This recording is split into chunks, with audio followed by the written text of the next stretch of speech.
बार फिर से आपके अपने YouTube channel agriculture by L Chitrawal में स्वागत है। अपना टॉपिक था दुग्ध विज्ञान, जिसके अंतर्गत दूध से संबंधित कुछ चीजें हमने पढ़ी थी। आगे हमारे पास में आता है इसी के अंतर्गत दूध के संगठन को प्रभावित करने वाले कारक।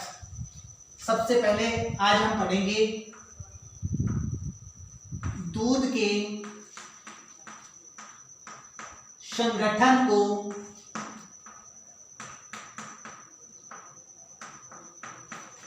प्रभावित करने वाले कारक।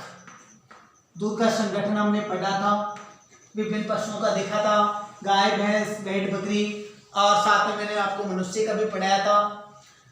आगे बात की हमने दूध के संगठन को प्रभावित करने वाले कारकों के अंतर्गत। तो देखो, दूध का जो संगठन होता है उस संगठन को प्रभावित कौन कौन से कारक कर सकते हैं। तो जो पशु की नस्ल होती हैं, सबसे पहला जो पॉइंट हम लेते हैं पशु की नस्ल। ये पशु की नस्ल क्या कर सकती है? दूध के संगठन को प्रभावित कर सकती है। किसको प्रभावित कर सकती है? दूध के संगठन को प्रभावित कर सकती है। अब पशु की नस्ल कैसे प्रभावित करें? सबसे पहले तो पशु कौन सा है वो प्रभावित करेगा दूध के संगठन को। जैसे गाय है, भैंस है, भेड़, बकरी है, कुछ क्या है, ठीक है, उसके हिसाब से संगठन प्रभावित होगा। दूसरी चीज, जो भी भैंस, जैसे भैंस है, उस भैंस की एक तरफ मुर्रा नस्ल है और दूसरी तरफ बदावरी नस्ल है। तो जो मुर्रा नस्ल है, उस मुर्रा नस्ल में क्या होता है, लगभग 7% वसा होती है, लेकिन बदावरी में क्या होती है, 13% वसा पाई जाती है। कितने परसेंट होती है? 13%। तो वो वहां पर क्या हो रहा है, दूध का संगठन प्रभावित हो रहा है। नंबर दूसरा पॉइंट आहार। देखो, सबसे पहले जो अपने पास में आया, पशु की नस्ल दूध के संगठन को प्रभावित करेगी। उसके बाद में हमने लिया आहार। हम किस प्रकार का आहार पशु को खिला रहे हैं, वो आहार क्या करेगा, दूध के संगठन को प्रभावित करेगा। उसके बाद देखते हैं नेक्स्ट नंबर तीसरा पॉइंट, ब्यात अवस्था। तीसरा पॉइंट हमने कौन सा लिया? ब्यात अवस्था।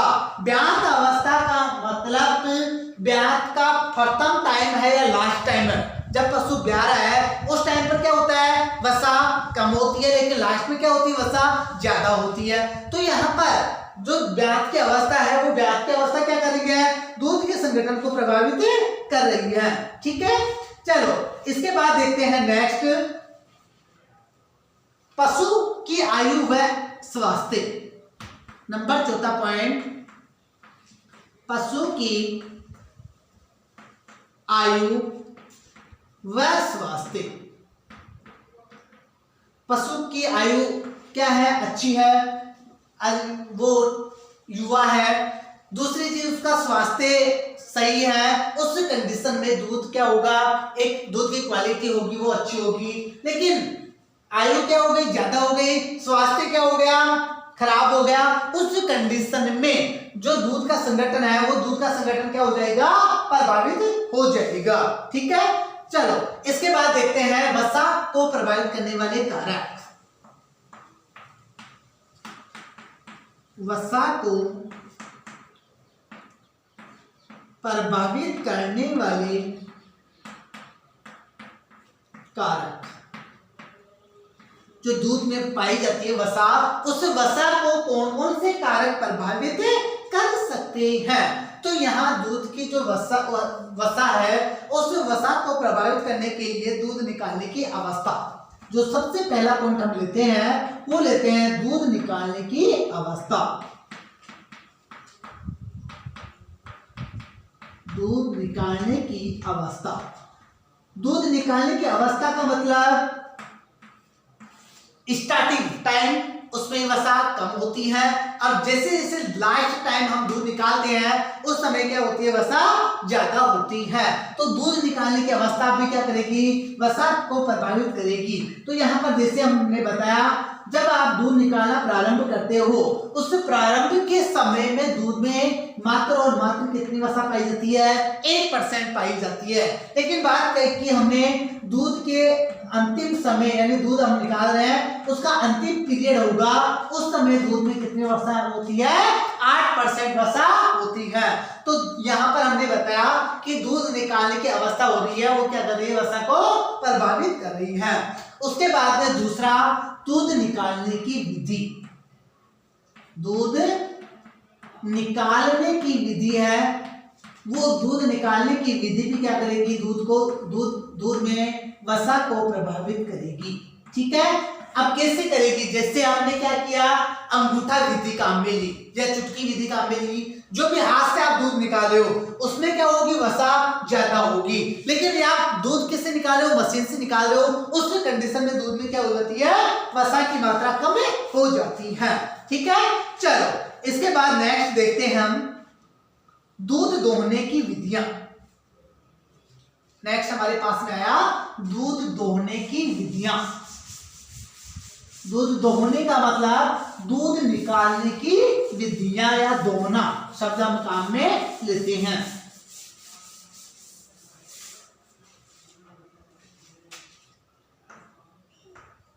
दूध दोहने की विधियां,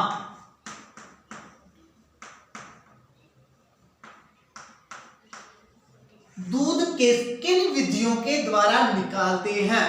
दूध किन विधियों के द्वारा निकालते हैं? तो दूध निकालने की मोस्टली दो विधियां हम काम में लेते हैं। कितनी विधियां काम में लेते हैं?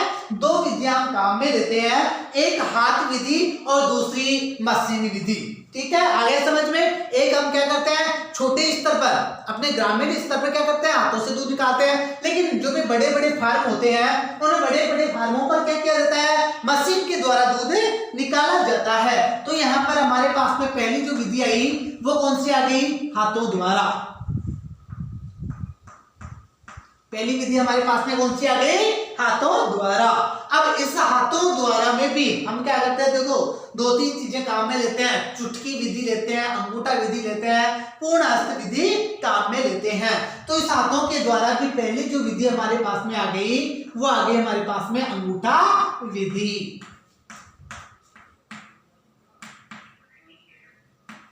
हम क्या करते हैं, जैसे अंगूठा है उस अंगूठे को क्या करते हैं? अंगूठे से जो आयन होते हैं, थन होते हैं, उनको क्या करते हैं? दबाते हैं, जिसके कारण से देखा होगा आमतौर पर क्या होता है? जो थन होते हैं उन थनों में क्या होती है? गांठें बन जाती है। तो दोषपूर्ण विधि कौन सी हो गई हमारे पास में? अंगूठा विधि। इस विधि से यदि दूध निकालते हैं तो थनों में क्या हो जाती है? गांठें बन जाती हैं।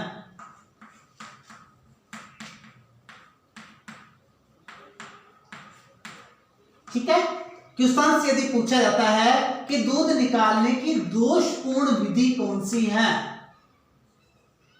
तो आपको बताना है दोषपूर्ण विधि अपने पास में कौन से हाथों के द्वारा। यहां पर भी दो क्वेश्चन अलग अलग बनेंगे।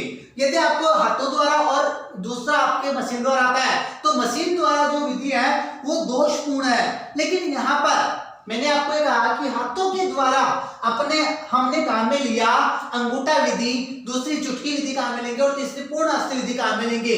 तो इन तीनों में से दोषपूर्ण विधि कौन सी है? अंगूठा विधि है। ठीक है, चलो इसके बाद में अपने पास में दूसरी विधि आती है चुटकी विधि। दूसरी विधि अपने पास में कौन सी आ गई? चुटकी विधि। चुटकी, अब हम क्या करते हैं? चुटकी दबाकर क्या करते हैं? दूध निकालते हैं। तो जो चुटकी विधि है उस चुटकी विधि में जो भी किसी पशु के थन जो होते हैं वो छोटे होंगे, उस कंडीशन में हम चुटकी विधि का प्रयोग कर सकते हैं। तो यहां पर बताइए, छोटे थनों वाली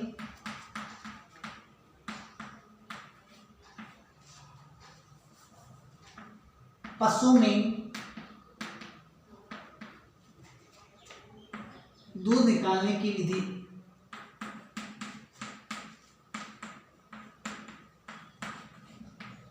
छोटे पशु में दूध, जो भी छोटे थन होते हैं उसमें क्या होता है? दूध निकालने की जो अच्छी विधि है वो कौन सी आ जाती है, चुटकी विधि आ जाती है। और उसके बाद में आता है हमारे पास में तीसरा पूर्ण हस्त विधि। तीसरा हमारे पास में कौन सा आ गया, पूर्ण हस्त विधि। पूर्ण हस्त का मतलब आप फुल हैंड का प्रयोग कर रहे हो, पूरे हाथ का प्रयोग कर रहे हो। तो जो फुल हैंड होता है, ये फुल हैंड दूध निकालने की सर्वोत्तम विधि मानी जाती है। क्वेश्चन यहाँ बना, अभी शायद 2018 में क्वेश्चन पूछा भी गया था कि दूध निकालने की सर्वोत्तम विधि कौन सी है, दूध निकालने की सर्वोत्तम विधि कौन सी है, तो आपको बताना है पूर्ण हस्त विधि आपके सर्वोत्तम विधि मानी जाती है। पहली विधि आपके हाथों के द्वारा, हाथों में 3 विधियां पढ़ी, अंगूठा विधि, चुटकी विधि और पूर्ण हस्त विधि। इसके बाद में हम दूसरा लेते हैं मशीन विधि। दूसरी हमारे पास में कौन सी आ गई, मशीन विधि। बड़े स्तर पर दूध निकालने के लिए हम क्या करते हैं, किस विधि का प्रयोग करते हैं, मशीन विधि का प्रयोग करते हैं। ठीक है, ये चीज आगे समझ में। यहां तक कोई भी प्रॉब्लम हो तो आप पूछ सकते हो। इसके बाद देखिए नेक्स्ट, पशुओं में एक क्वेश्चन यहाँ इंपोर्टेंट बता देता हूं। पशुओं में जो दूध का स्राव होता है, पशुओं में जो दूध का स्राव होता है, उस दूध के स्राव का जो प्रारंभ होता है उसको क्या कहते हैं, दूध के स्राव को क्या प्रारंभ को क्या कहते हैं, तो यहां पर बताना लैक्टोजेनेसिस। क्या कहलाता है, लैक्टोजेनेसिस कहलाता है। चलो यहीं पर बता देता हूं। पशुओं में दूध स्राव का, या स्राव जो भी बोलते हो आप, का प्रारंभ क्या कहलाता है, तो बताना है लैक्टोजेनेसिस।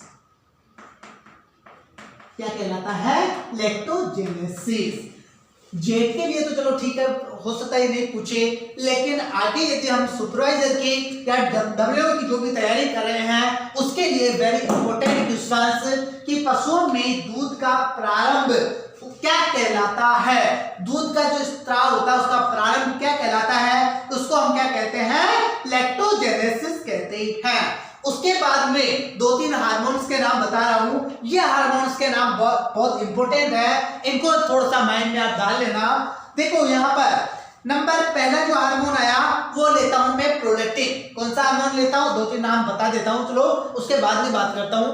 पहला हार्मोन आता है प्रोलैक्टिन, दूसरा हार्मोन आता है ऑक्सीटोसिन और तीसरा हार्मोन आता है एड्रेनलिन। ये तीनों जो हार्मोन है वो दूध से संबंधित आएंगे। किससे संबंधित आएंगे, दूध से संबंधित। यहाँ पर 3 हार्मोन हमारे पास में है, नंबर 1 प्रोलैक्टिन, दूसरा ऑक्सीटोसिन और तीसरा एड्रेनलिन। ठीक है, तो जो भी प्रोलैक्टिन होता है उस प्रोलैक्टिन का काम क्या होता है, दूध स्राव। प्रोलैक्टिन का मेन जो काम हुआ वो क्या हुआ, दूध स्राव करना। तो दूध स्राव के लिए कौन सा हार्मोन अपने पास में आ जाता है, प्रोलैक्टिन आ जाता है।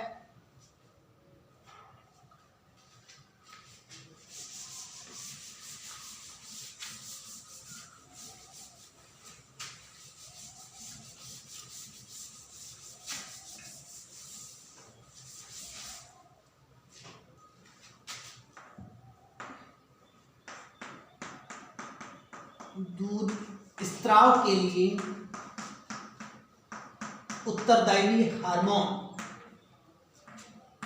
कौन सा, प्रोलैक्टिन।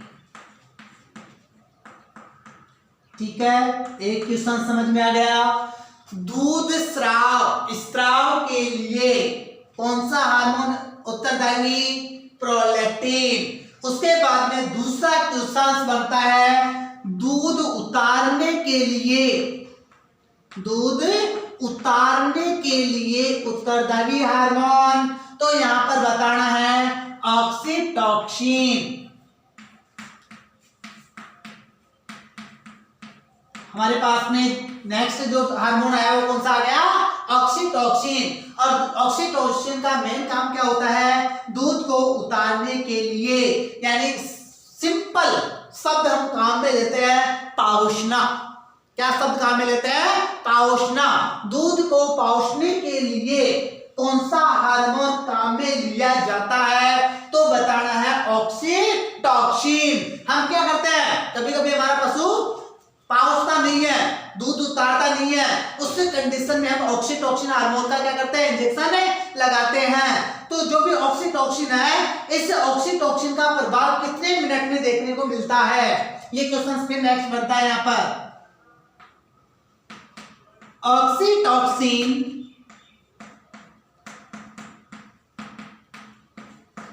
का प्रभाव कितने मिनट में या कितने समय में देखने को मिलता है? तो यहां पर आप बताओगे 5 से 7 मिनट। कितना समय हमारे पास में आ गया? 5 से 7 मिनट आ गया। उसके बाद में नेक्स्ट हार्मोन कौन सा बताया था मैंने? एड्रीनलिन। अब उस एड्रीनलिन का काम क्या है, ये देखो रे।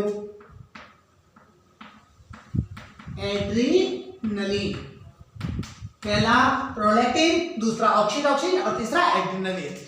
ये काम कर रहा है स्तरण का, ये काम कर रहा है उतारने का, और तीसरा आता है चढ़ाने का। कभी कभी पशु क्या करता है? पाउशता नहीं है, दूध को ऊपर चढ़ा लेता है। ठीक है, तो दूध को ऊपर चढ़ाने के लिए जो काम में लिया जाता है, वो कौन सा काम में लिया जाता है? एड्रेनलिन हार्मोन काम में आता है। दूध को ऊपर चढ़ाने के लिए उत्तरदायी हार्मोन कौन सा आ गया? एड्रेनलिन हार्मोन आ गया। ठीक है, उसके बाद में नेक्स्ट देखिए दूध गुणवत्ता परीक्षण। यहां तक कोई प्रॉब्लम पूछ लेना।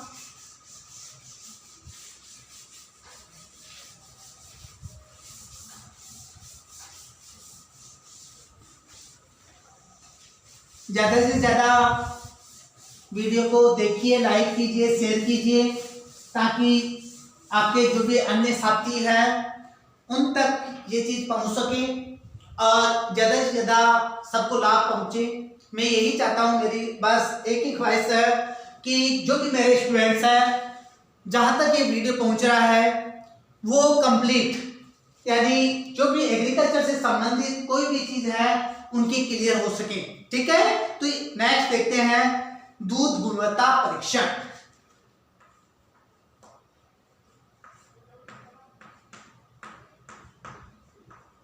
दूध गुणवत्ता परीक्षण।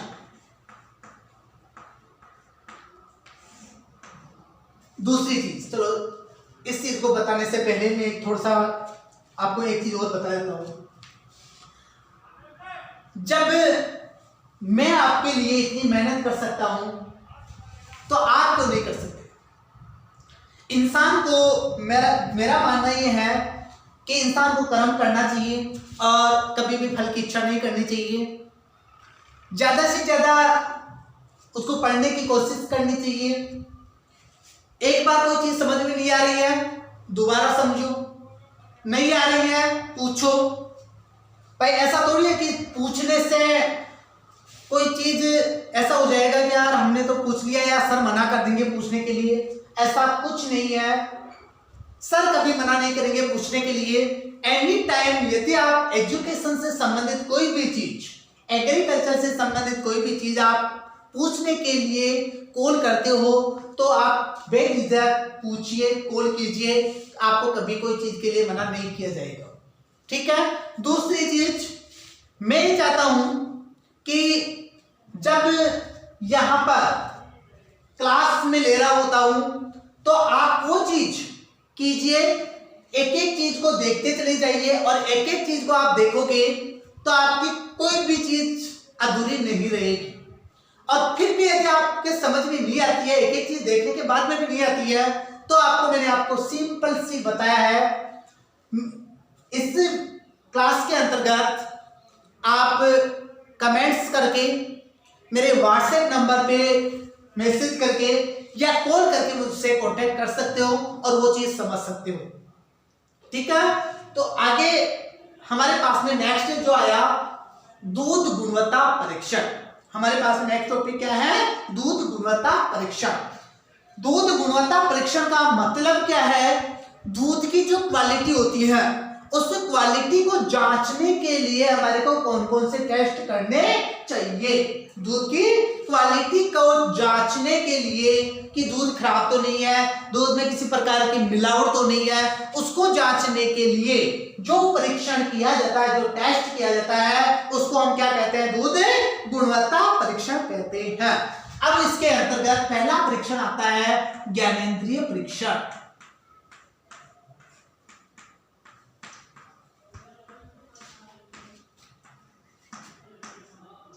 पहला टेस्ट हमारे पास में कौन सा आता है, ज्ञानेंद्रिय परीक्षण आ जाता है। ज्ञानेंद्रियों मतलब स्वाद का चखना।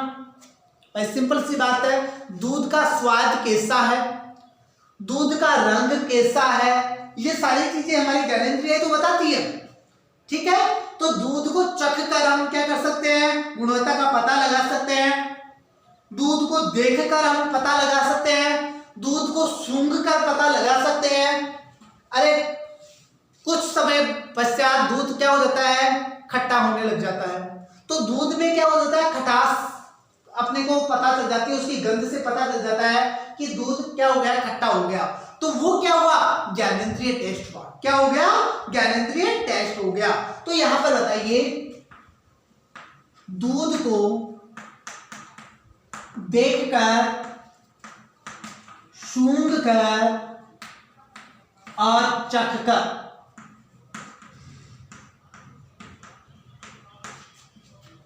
स्वाद का पता लगाया जा सकता है।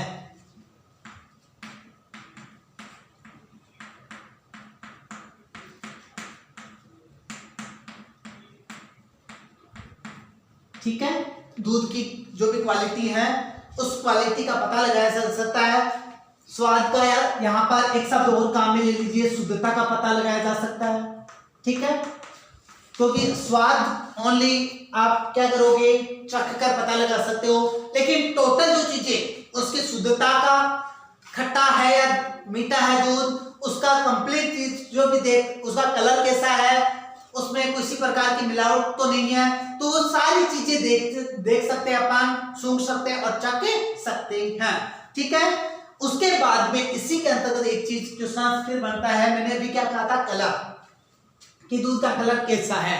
तो एक प्रकार से आपने देखा होगा या नहीं देखा है तो बता देता हूं, कभी कभी दूध का रंग नीला भी दिखाई देता है, कभी कभी दूध का रंग नीला भी दिखाई देता है। अब नीला रंग किस कंडीशन में दिखाई देता है ये आपको बताना है। तो जो क्रीम निकाला हुआ दूध होता है, कौन सा दूध, क्रीम निकाला हुआ दूध होता है, उसका कलर कैसा होता है, नीला होता है, हल्का नीला होता है। ठीक है, तो यहां मैं उसके अंतर्गत बताइए,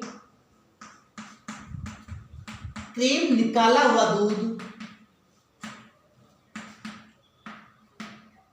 हल्का नीला दिखाई देता है।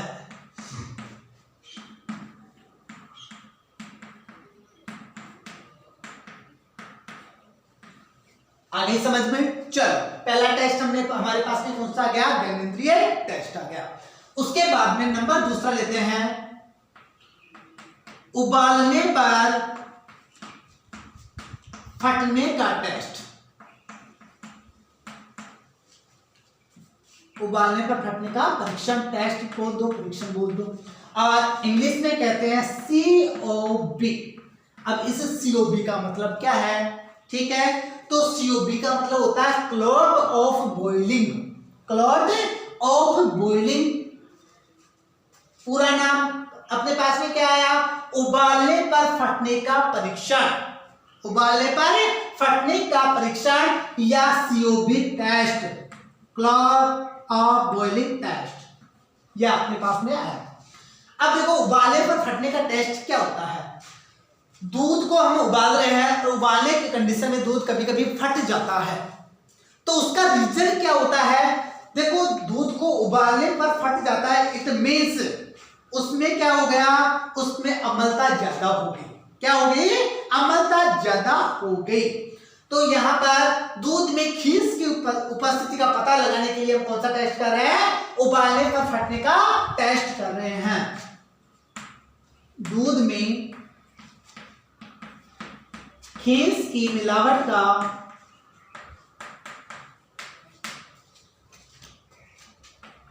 पता लगाने के लिए।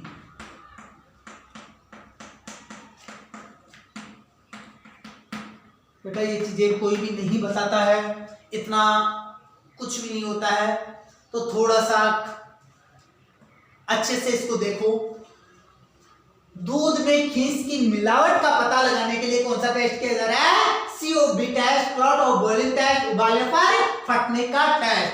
अब देखो यहां पर मैंने दूध में अम्लता आपको बताई थी, दूध में मैंने अम्लता बताई थी, तो दूध में अम्लता कितनी होती है? 0.12 से लेके 0.14, या मैंने आपको बताया था 0.14 से लेके 0.16, और दूसरा मैंने बताया था 0.12 से लेके 0.18। ये सामान्य अम्लता होती है दूध में, ठीक है। अब यहाँ पर कंडीशन ये आती है कि यदि अम्लता 0.20 हो जाती है, अम्लता कितनी हो जाती है? 0.20 हो जाती है दूध में, तो दूध को उबालने पर फट जाता है। कितनी अम्लता पर? 0.20 पर दूध उबालने पर फट जाता है। ये कौन सा टेस्ट आया अपने पास में? दूध को उबालने का टेस्ट। लेकिन एक कंडीशन ऐसी आती है कि दूध अपने आप ही फट जाता है, उबालने की भी जरूरत नहीं पड़ती है। तो 0.32 अम्लता होने पर, कितनी अम्लता होने पर? 0.32 अम्लता होने पर दूध स्वतः ही फट जाता है।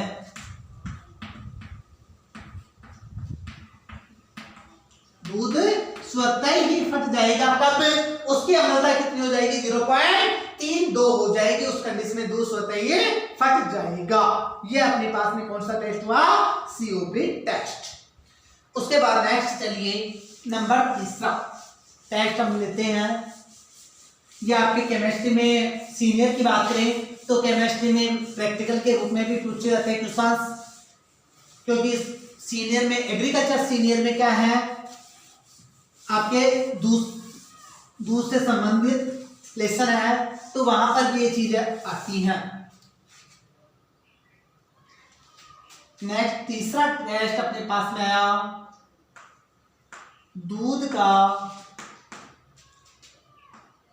आपेक्षिक घनत्व।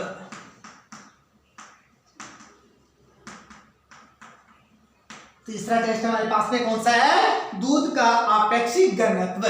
दूध का आपेक्षिक घनत्व क्यों मापा जाता है? पानी की मिलावट का पता लगाने के लिए। किसकी मिलावट का?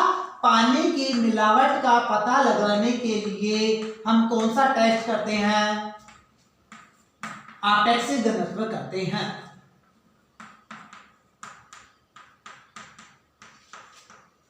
कौन सा करते हैं? आपेक्षिक घनत्व करते हैं।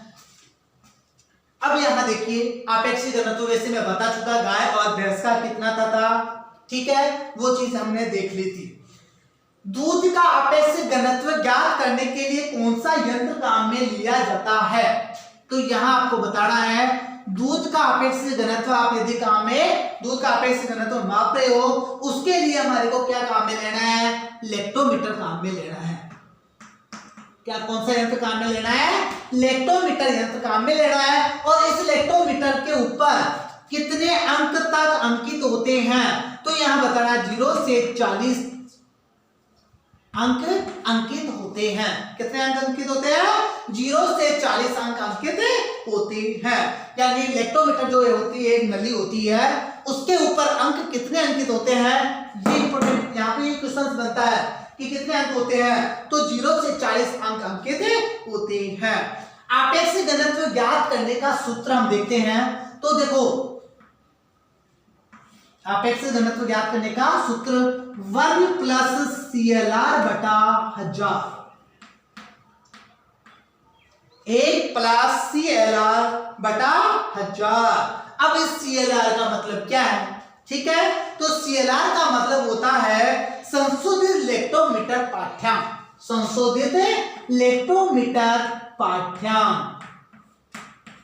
ये क्वेश्चन थोड़ा सा इसको देखते चले जाना, क्योंकि क्या होता है इसमें 2-3 चीजें आएगी जिससे नेक्स्ट LR आएगा। संशोधित लेक्टोमीटर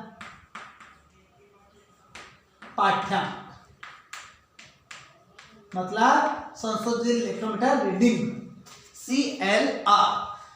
1 प्लस CLR बटा 1000। ये हमारे पास में किसका सूत्र आ गया?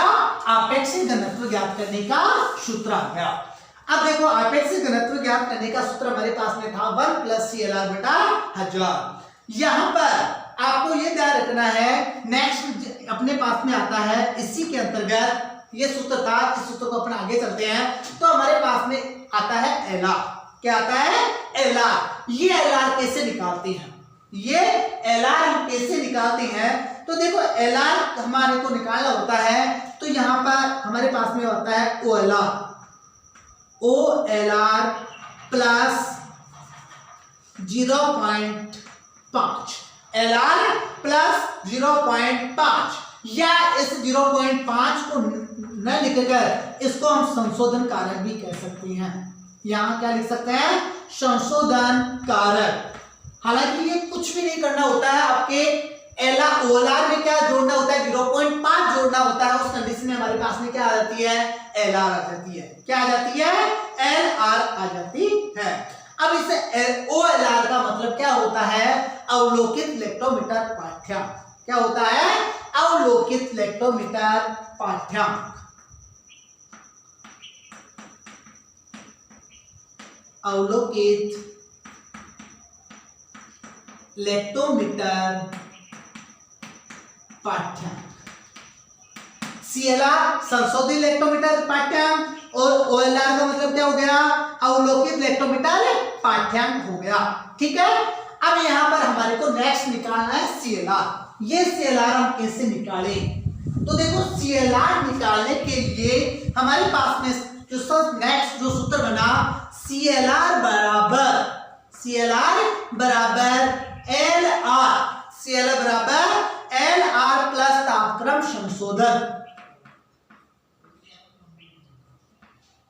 तापमान संशोधन। ये हमारे पास में क्या आ गया? CLR आ गया। CLR देखो यहां पर 1 + CLR बटा 1000 अपने पास में क्या था? आपेक्षिक घनत्व ज्ञात करने का सूत्र था। CLR का मतलब समझाया, संशोधित लेक्टोमीटर पाठ्यांक। अब इस यहां पर देखो LR निकालना था, LR के लिए हमारे पास में सूत्र आया OLR बटा यानी OLR प्लस 0.5। 0.5 क्या है? संशोधन कारक है। इसमें हमारे को क्या, जो भी आपका OLR है उस OLR में 0.5 जोड़ोगे, उस कंडीशन में हमारे पास में क्या निकलेगा? LR निकलेगा। और OLR क्या होता है? अवलोकित लेक्टोमीटर पाठ्यांक होता है। यानी जो भी लेक्टोमीटर की पाठ्यांक है अवलोकित जो आई थी, उस जो लेक्टोमीटर अवलोकित हुआ उसमें हमने 0.5 जोड़ा, तब हमारे पास में क्या आया? LR। और CLR हमारे को कैसे निकालना है? LR प्लस तापक्रम संशोधन, तापमान संशोधन। अब यहां देखो जो आपका तापमान संशोधन है वो आपको कैसे करना है? तो लेक्टोमीटर का तापमान 60 डिग्री फारेनहाइट है। जो भी आपका लेक्टोमीटर टेम्परेचर है, लेक्टोमीटर का तापमान कितना है? 60 डिग्री फारेनहाइट। कितना है?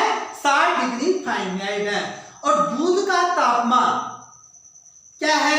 घट बढ़ रहा है इस तापमान से। कौन से तापमान से? लेक्टोमीटर तापमान से यदि दूध का तापमान क्या हो रहा है? घट बढ़ रहा है। उस कंडीशन में क्या करते हैं हम? 0.1 डिग्री फारेनहाइट या तो घटेगा तो घटा देते हैं और बढ़ेगा तो बढ़ा देते हैं। तो यहां हमने लिखा लेक्टोमीटर का तापमान 60 डिग्री फारेनहाइट तथा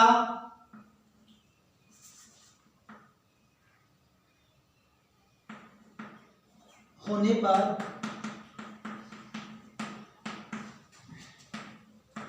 दूध का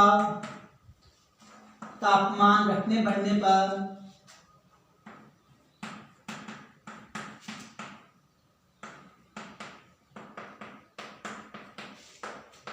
0.1 डिग्री फारेनहाइट या तो घटा देते हैं या क्या करते हैं? बढ़ा देते हैं। यानी इस 60 डिग्री से हमारे को क्या करना है? लेस माइनस भी करना है और प्लस भी करना है। जैसे मैं थोड़ा सा इसको समझा देता हूं।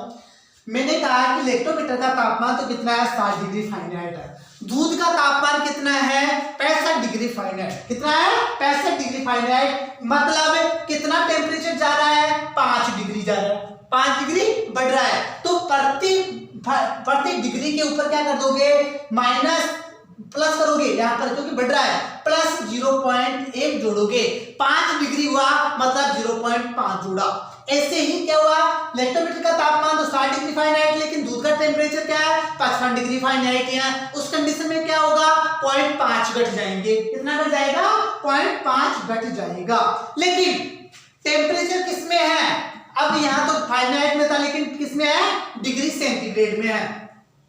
तो इलेक्ट्रोमीटर का टेम्परेचर यदि 20 डिग्री सेंटीग्रेड है, कितना है 20 डिग्री सेंटीग्रेड है, तो इससे दूध इस तापमान से दूध का तापमान घटने या बढ़ने पर क्या होगा प्लस माइनस कितना करोगे 0.2 करोगे प्रति डिग्री सेंटीग्रेड पर, कितना कर दोगे प्रति डिग्री सेंटीग्रेड पे।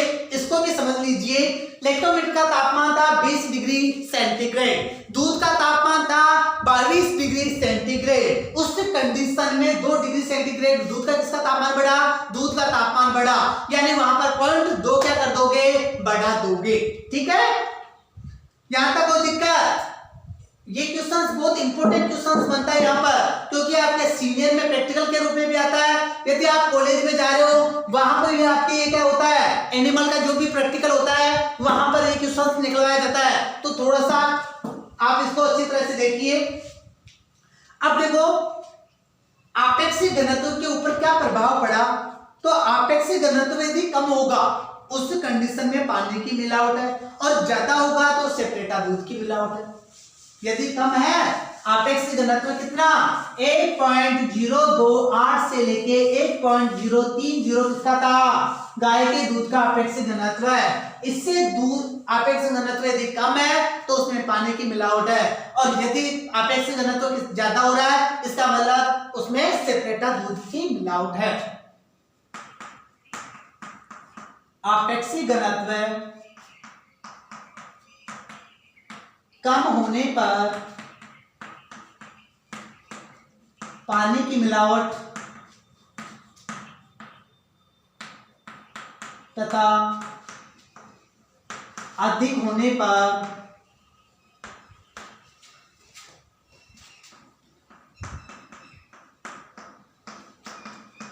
सेपरेटा दूध की मिलावट है। दोनों चीज समझ में आ गई। यदि आपेक्षिक घनत्व क्या है कम है उस कंडीशन में पानी की मिलावट है, और यदि आपेक्षिक घनत्व ज्यादा है उस कंडीशन में सेपरेटा दूध की मिलावट है। ठीक है, चलो आगे देखिए नेक्स्ट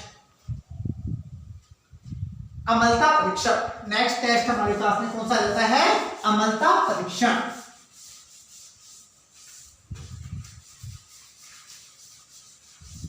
शायद आपेक्षिक घनत्व वाला क्वेश्चन मेरे हिसाब से नहीं समझ में आएगा, यदि नहीं आए तो आप पूछिएगा जरूर।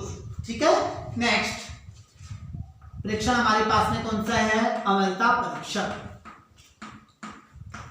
जिसने सीनियर में अच्छे से पढ़ा था जेट वालों उसको समझ में आ जाएगा। यदि सीनियर वाले प्रेजेंट वाले सीनियर वाले हैं तो थोड़ा सा जरूर पूछेगा, क्योंकि आपके समझ में नहीं आने वाला है एक बार में। अब देखिए अम्लता परीक्षण, सबसे पहले हम अम्लता के प्रकार पढ़ते हैं। अम्लता 2 प्रकार की होती है। कितने प्रकार की होती है 2 प्रकार की होती है। एक होती है स्वाभाविक अम्लता और दूसरी होती है विकसित अम्लता। स्वाभाविक अम्लता और दूसरी होती है विकसित अम्लता।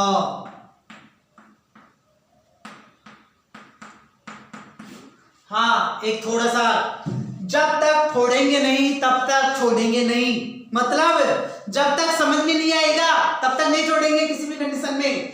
तो यहां देखिए अम्लता परीक्षण हमने क्या किया कि अम्लता 2 प्रकार की होती है, एक स्वाभाविक अम्लता और दूसरी विकसित अम्लता। जो स्वाभाविक अम्लता होती है वो किस किस के कारण होती है, तो देखो दूध में क्या होता है, CO2 पाई जाती है। क्या पाई जाती है, CO2 होती है, एल्बुमिन होती है, केसिन होती है, साइट्रेट होता है, फास्फोरस होता है। इनके कारण कौन सी अम्लता पाई जाती है, स्वाभाविक अम्लता। तो CO2, albumin, citrate, casein, phosphorus आदि के कारण तो कौन सी अम्लता होती है, स्वाभाविक अम्लता होती है। दूसरी चीज हमारे पास में आया विकसित अम्लता। लैक्टोज का लैक्टिक अम्ल में बदलने से क्या बदल रहा है, लैक्टोज किसमें बदल रहा है, लैक्टिक अम्ल में बदल रहा है। दूध की शर्करा क्या थी, याद आया, लैक्टोज। दूध की शर्करा क्या थी, लैक्टोज। ये लैक्टोज किसमें परिवर्तित हो रहा है, लैक्टिक अम्ल में परिवर्तित हो रहा है, जिसके कारण से कौन सी अम्लता उत्पन्न हुई, विकसित अम्लता उत्पन्न हो गई। ठीक है, नेक्स्ट देखिए अम्लता परीक्षण का सूत्र, यानी अम्लता परीक्षण हम कैसे ज्ञात करेंगे। तो यहां पर अम्लता परीक्षण के लिए याद रखोगे N/9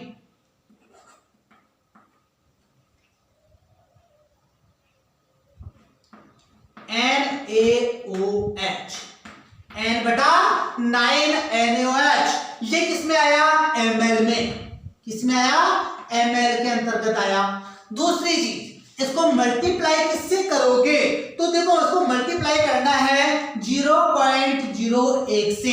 किससे मल्टीप्लाई करोगे, 0.01 से बटा दूध की मात्रा, बटा दूध की मात्रा।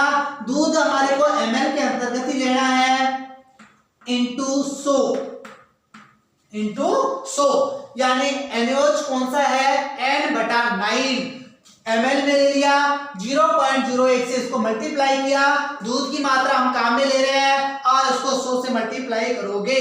यहां दूध की मात्रा कितनी रखी जाती है, 10 ml। कौन से परीक्षण में, अम्लता परीक्षण में। कौन से परीक्षण में रखा जाता है, अम्लता परीक्षण में रखा जाता है। दूसरी चीज, यहां क्या करते हैं, एक सूचक काम में लेते हैं। क्या काम में लेते हैं, सूचक काम में लेते हैं, और उस सूचक का नाम है फिनोफ्लेथीन।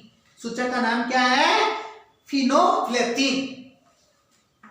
सूचक फिनोफ्लेथीन, और इसकी मात्रा हमने कितनी काम में ली, 1 ml काम में ली। कितनी मात्रा काम में ली सूचक की, 1 ml हमारे पास में मात्रा आ गई। अब देखो जो NaOH सार है, उस NaOH सार को मिलाने से दूध का जो रंग होता है वो कैसा हो जाता है, गुलाबी हो जाता है। कैसा हो जाता है, गुलाबी हो जाता है। तो यहां नेक्स्ट बताइए, NaOH सार मिलाने से दूध का रंग गुलाबी हो जाता है। क्वेश्चन बनता है इंपॉर्टेंट कि NaOH सार मिलाने से दूध का रंग कैसा होता है, तो बताना है गुलाबी। NaOH सार मिलाने से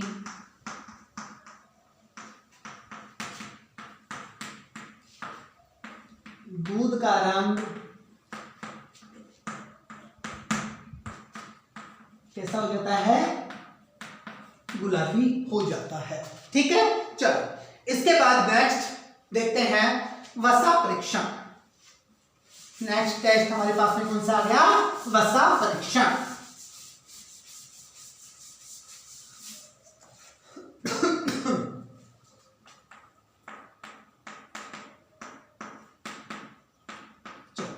वसा परीक्षण, देखो वसा परीक्षण के लिए यंत्र हम काम में लेते हैं।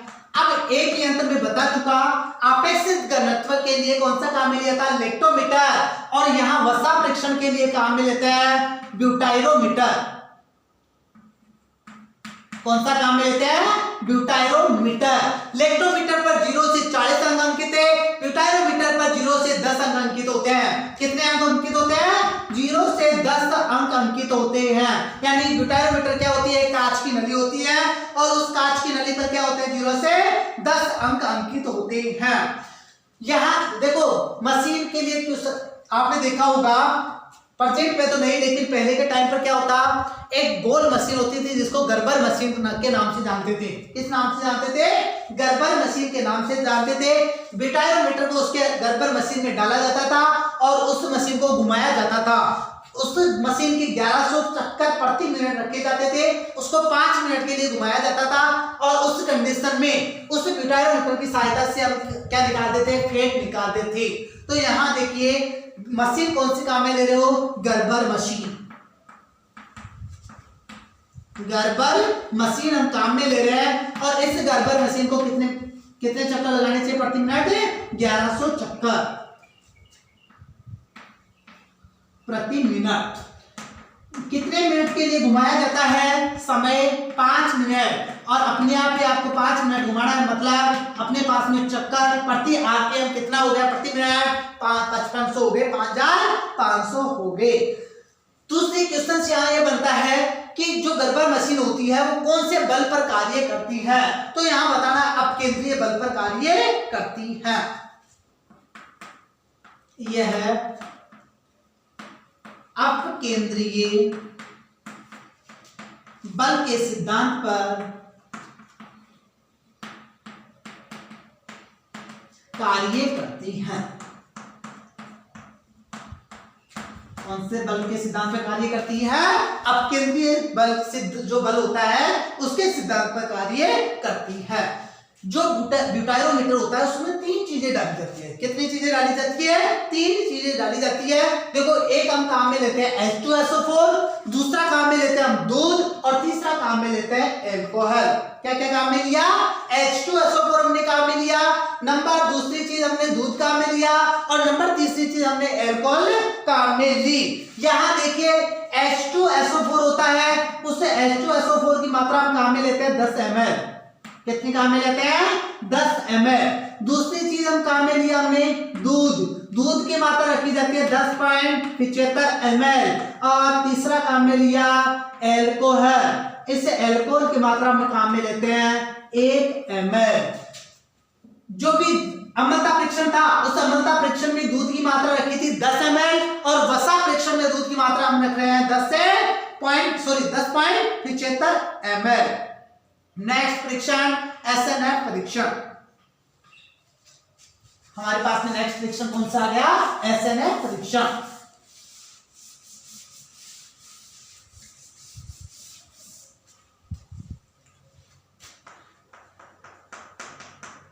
SNF परीक्षण, वसा रहित ठोस पदार्थ।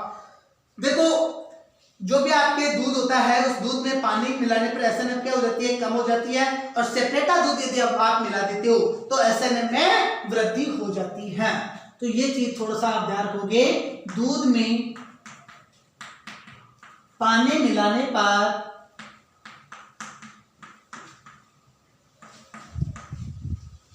SNF कम तथा सेपरेटा दूध मिलाने पर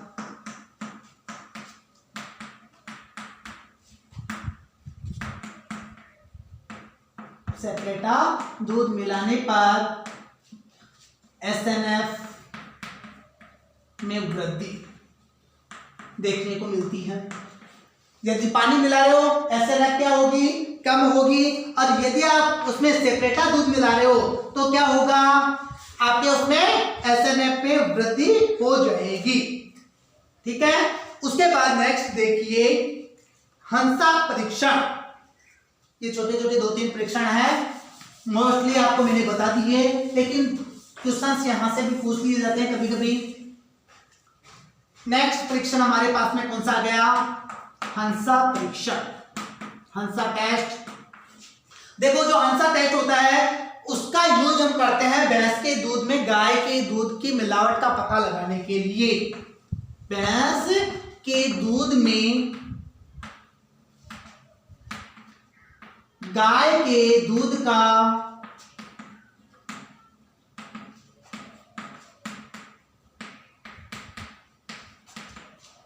पता लगाने के लिए कौन सा टेस्ट किया जाता है, हंसा परीक्षण किया जाता है। यानी जो आपका भैंस का दूध होगा उस भैंस के दूध में हम गाय का दूध मिला देते हैं, उसके लिए टेस्ट कौन सा किया जाता है, हंसा परीक्षण किया जाता है। नेक्स्ट हमारे पास में परीक्षण आता है नाइट्रेट परीक्षण।